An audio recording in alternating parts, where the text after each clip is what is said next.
제가 자주 소개했던 우리 하영록 회장님이 그의 책에 자주 그런 말을 했습니다. 참 희생은 승리의 지름길이다. 어떤 선택의 문제가 생길 때에 희생하는 쪽으로 선택하면 그것이 최고의 길이다. 그런 얘기를 했습니다. 제가 아는 후배 목사님 중에 한 분은 이제 장례식을 우리가 어떨 때는 가야 되는 것인가 안 가도 되는 것인가 그럴 때가 있죠. 그래서 대부분은 안 가도 되지. 정말 친하고 꼭 아는 사람 아니고는 또 여러 가지 또 부담도 되고 그래서 또 안 가기도 하고 마음은 있지만 그럴 때도 많습니다. 근데 그 후배 목사님이 그런 말을 하더라고요. 가야 될지 말아야 될지 그러면 간다고. 참 제가 지금도 그 말을 기억하고 있는데요.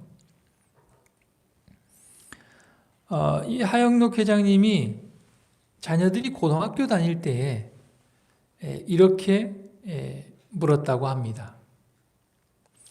만일 내일 학교 시험이 있는데 열심히 공부하면 A를 받을 수 있지만 그렇지 않으면 C를 받을 가능성이 높아. 그래서 공부를 하려고 하는데 친구에게 전화가 왔어. 매우 다급한 상황이었어. 그 친구의 부모님이 부부싸움을 해서 아버지는 이혼을 하겠다고 나가버리고 어머니는 상처를 받아 집을 나갔다고 해. 그러면서 친구가 서럽게 울어. 그럴 때 너희는 어떻게 할래? 첫째 딸 크리스티나는 가서 위로해 주어야 한다고 대답을 했고 고등학교 2학년 둘째는 공부를 해야 한다고 대답을 했다고 합니다. 그래서 하 회장님은 딸들에게 이렇게 이야기를 했습니다. 그런 경우가 생길 때는 꼭 희생을 해라. C를 받아도 괜찮아. 왜냐하면 한두 번 시험을 잘못 봤다고 해서 그것으로 인생이 잘못되지는 않아. 그리고 우리는 하나님을 믿는 사람이기 때문에 친구를 위해서 자기 시간을 희생할 수 있어야 해. 하나님이 그것을 매우 귀하게 보실 거야. 또 그 친구를 위해 시간을 희생하는 것은 단순한 희생이 아니야.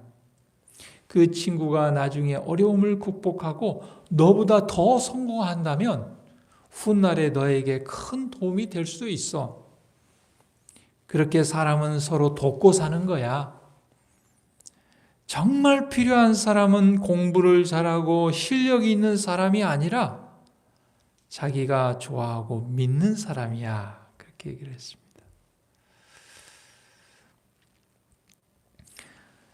우리가 어떤 선택의 문제가 놓일 때에 선택은 우리 안에 형성되어 자리 잡고 있는 그 신념, 신앙, 어떤 가치관, 그리고 우리의 욕구와 욕망 사이의 숙고의 과정을 통해서 이루어지고 결정된다고 합니다. 만약에 우리의 믿음이 우리의 욕구와 욕망을 이기고 어떤 행위를 선택하는 것에 작용하고 그것이 반복 습관화되면 그것이 강한 신념이 형성된다 그랬습니다. 로마서 7장 21절에서 23절에 하나님께서 사도 바울을 통하여 이렇게 말씀하셨습니다. 그러므로 내가 한 법을 깨달았노니 곧 선을 행하기 원하는 나에게 악이 함께 있는 것이로다. 내 지체 속에서 한 다른 법이 내 마음의 법과 싸워서 내 지체 속에 있는 죄의 법 아래로 나를 사로잡아 오는도다.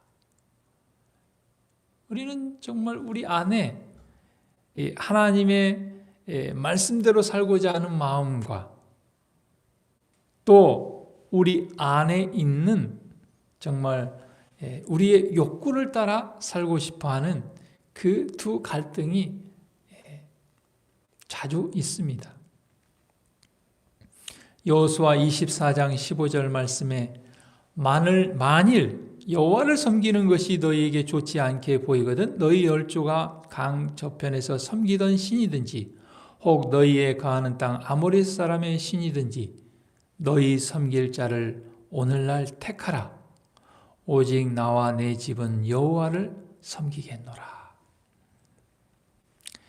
오직 예수님만이 그대의 도덕적, 직적 능력을 건강한 상태로 이끌 수 있으시다.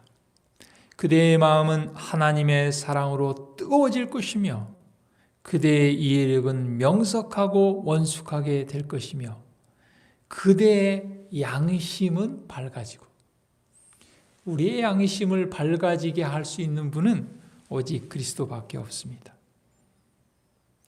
그리고 그대의 양심은 민감하고 순결하게 될 것이며 그대의 의지는 올바르고 성화되고 하나님의 성령의 지배를 받게 될 것이다. 우리의 양심을 밝아지게 하고 우리의 의지가 하나님의 성령의 지배를 받게 하는 것은 오직 그리스도만이 할 수 있는 일입니다. 그대는 그대가 선택하는 대로 자신을 만들 수 있다.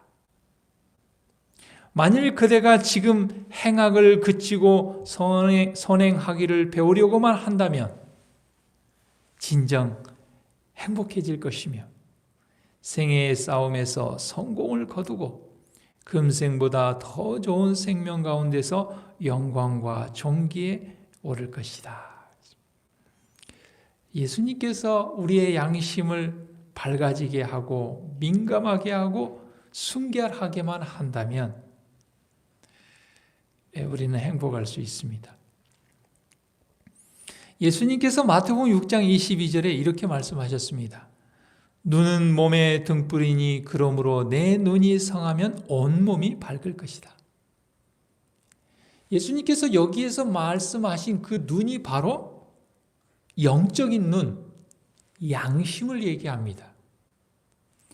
양심이 건강하고 밝으면 온몸이 밝을 것이다 그랬습니다. 육체적인 시력이 육체적 길잡이인 것 같이 영혼의 눈, 양심은 영혼의 길잡이요 우리에게 정말 좋은 길을 선택하도록 해주는 것입니다. 제가 아는 장로님 한 분은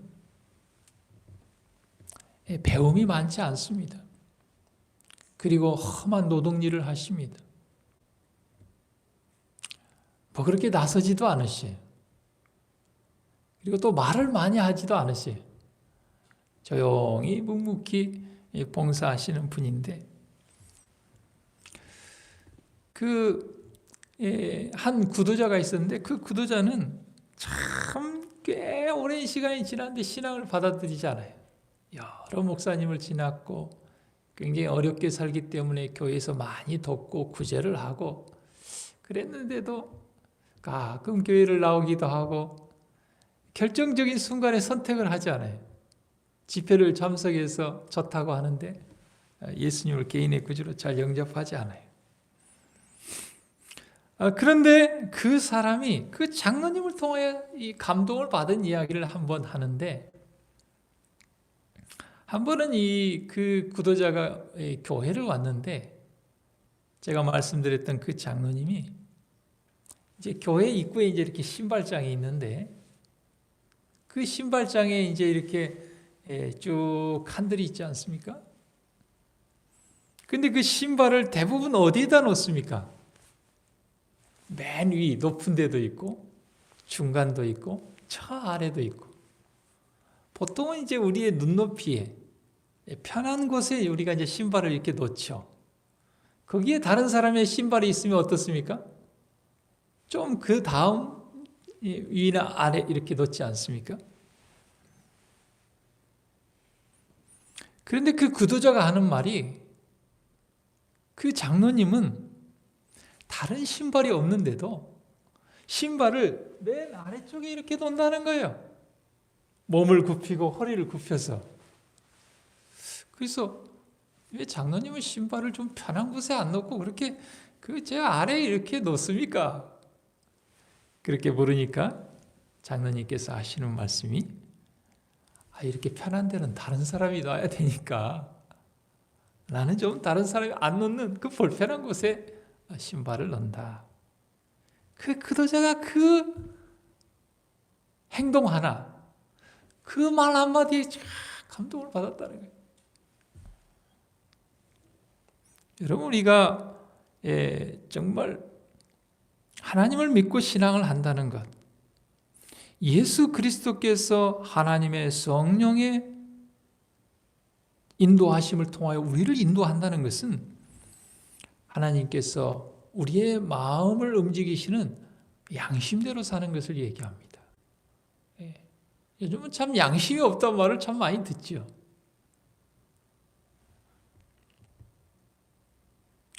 우리의 양심이, 우리의 영혼의 눈이 건강하면 온몸이 밝을 것이라고 그랬어요.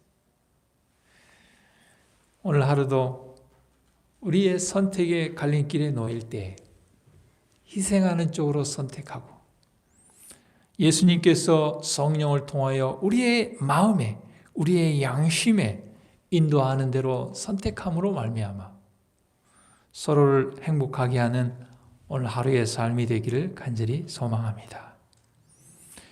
오늘 기도 제목은 우리 해외 선교사로 있는 우리 윤성결, 우리 최하늘 선교사, 그리고 캐나다에 우리 청년 사역을 하고 있는 우리 송성아 우리 청년을 위해서 기도해 주시고, 또 우리 조인전 우리 장로님을 위해서 기도해 주시기를 바랍니다.